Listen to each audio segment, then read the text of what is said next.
Welcome to the Genius Factory. Enjoy the video. You start by prepping the hull and clearing interior blocks. Place 2 big wheels at the rear mounting points now.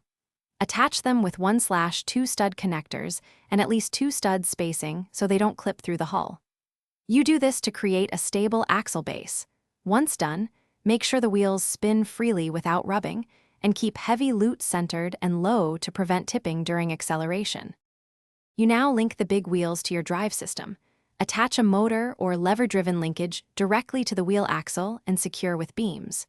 Use angled plates and cross-bracing to triangulate the support so torque doesn't bend the mount. This prevents wobble when you apply thrust.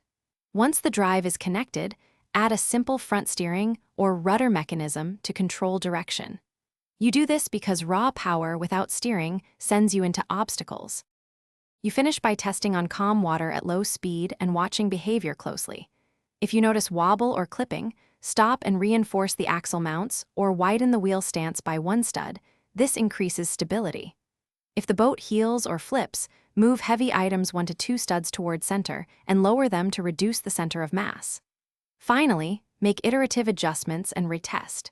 This loop is key because small changes dramatically affect balance and handling. Thanks for watching. If you found this helpful, don't forget to like and subscribe.